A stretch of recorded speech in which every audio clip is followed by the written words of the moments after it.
प्यारे विद्यार्थियों, आप सभी का हमारे चैनल बेस ऑफ शिक्षा में स्वागत है।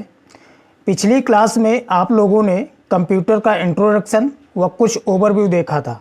आज हम आपको मेन पार्ट्स ऑफ कंप्यूटर के बारे में बताएंगे।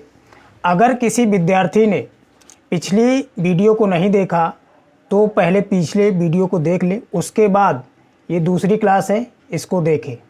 क्योंकि अगर आपने पिछली वीडियो को नहीं देखा तो हो सकता है आपको समझने में कोई प्रॉब्लम हो।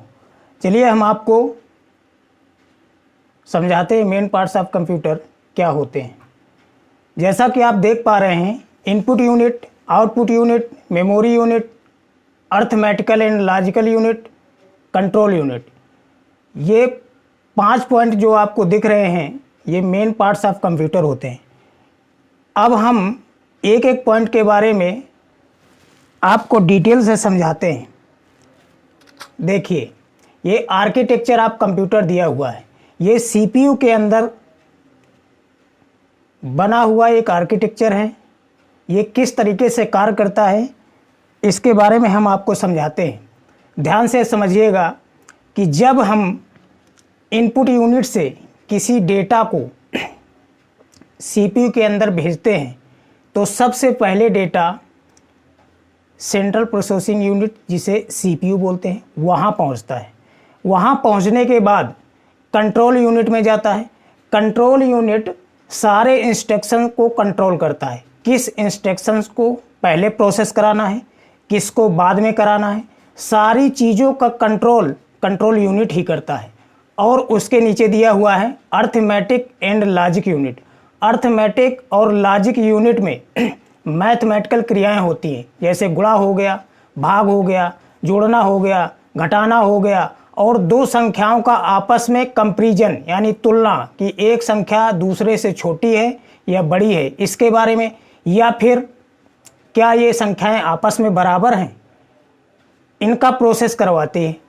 तो पहले इनपुट दिया यानी डेटा को, पहले इनपुट यूनिट यानी इनपुट डिवाइस से डेटा को भेजा तो सबसे पहले मेमोरी में जाएगा, उसके बाद सेंट्रल कंट्रोल या सेंट्रल प्रोसेसिंग यूनिट में जाएगा। वहाँ से कैलकुलेशन या प्रोसेस होने के बाद आउटपुट हमको दिखाएगा, जो डिस्प्ले के माध्यम से हमको दिखता है। तो जो हम कीबोर्ड से किसी भी अंक को टाइप करते हैं तो सर्वप्रथम उस अंक को बाइनरी डिजिट में कन्वर्ट किया जाता है। बाइनरी डिजिट क्या होता है? 0 और 1, क्योंकि यही भाषा कंप्यूटर समझ सकता है। और जो हमको आउटपुट दिखाता है वो कन्वर्ट करके हमारी भाषा में ही दिखाता है, लेकिन अंदर उसके प्रोसेस क्या होती है वो बाइनरी में ही चलती है। तो ये तो हो गया आपका आर्किटेक्चर ऑफ कंप्यूटर, जिसके बारे में हमने आपको कुछ जानकारी दी। आगे देखो, इनपुट यूनिट क्या होता है। तो मैंने पिछली क्लास में इनपुट डिवाइसों के बारे में बताया था। अब आज हम आपको आर्किटेक्चर के अंदर जो पॉइंट दिए थे उनमें से एक एक पॉइंट को एक्सप्लेनेशन कर रहे हैं। इनपुट यूनिट क्या होता है? A piece of computer hardware operators use to supply a data processing system including a computer और information device with control and data signals. देखिए, डेटा बार बार डेटा आ रहा है, तो ये डेटा होता क्या है? Data is a raw fact. ये एक कच्चा माल होता है जिसकी मदद से हम इंफॉर्मेशन जनरेट करते हैं। जैसे कीबोर्ड से 2 लिखा गया तो 2 और 3 को हमको ऐड करना है।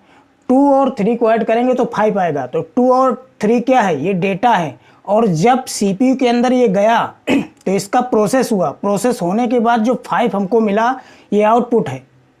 तो जब हम डेटा को प्रोसेस करते हैं या मैनिपुलेट करते हैं तो हमको इन्फॉर्मेशन प्राप्त होती है।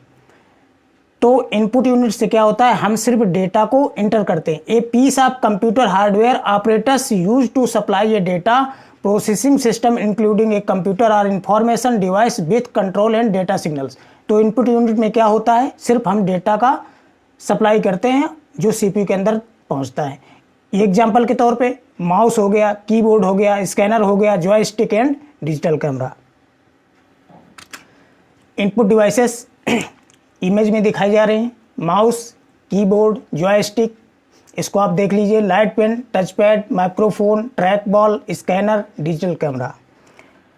आगे देखिए, आउटपुट यूनिट क्या होता है? जो डिस्प्ले के माध्यम से हमको आउटपुट मिलता है जैसे प्रोजेक्टर्स हो गया, मॉनिटर्स हो गया, माइक्रोफोन हो गया, प्रिंटर हो गया, हेडफोन्स हो गया, ये सब आउटपुट के अंतर्गत आते हैं। An output device is an device that is use to transmit a computer data between device और client.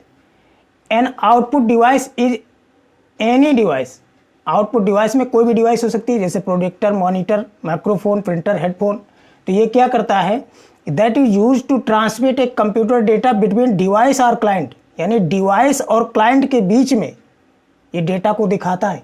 The bulk of computer output data designed for people in audio और वीडियो, बहुत सारा डेटा ऑडियो वीडियो के form में भी इसमें दिख जाता है, उसको भी डिजाइन कर सकते हैं इससे।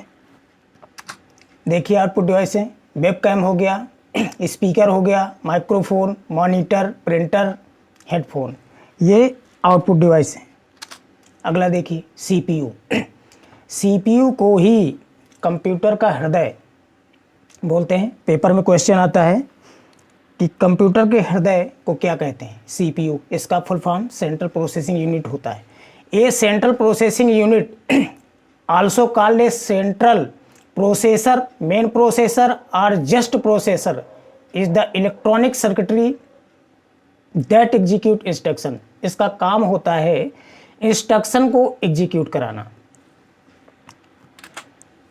सेंट्रल प्रोसेसिंग यूनिट में क्या क्या होता है, देखिए मेन पार्ट क्या क्या होता है, ये सामने आपको दिख रहा है। Input device, central processing unit के अंदर क्या क्या होता है, control unit, arithmetic logic unit और रजिस्टर, मेमोरी और आउटपुट। तो इसको ध्यान से समझिएगा। जब हम इनपुट डिवाइस से डेटा को एंटर कराते हैं तो सबसे पहले डेटा मेमोरी में जाता है। मेमोरी दो टाइप की होती है, आगे एक्सप्लेन करता हूँ, प्राइमरी मेमोरी और सेकेंडरी। तो जब डेटा प्रोसेस होता है तो प्राइमरी मेमोरी में ही होता है, वहाँ से ट्रांसफ़र किया जाता है सीपीयू के अंदर, जहाँ पर क्या क्या मौजूद होता है, central unit, control unit, arithmetic and logic unit और रजिस्टर। रजिस्टर क्या होता है, एक फास्ट मेमोरी होता है, अस्थाई मेमोरी होता है और बहुत तेज़ स्पीड से कार्य करने वाला होता है। रजिस्टर कितने होते हैं, 5। इन पांचों के बारे में मैं आगे बताता हूँ।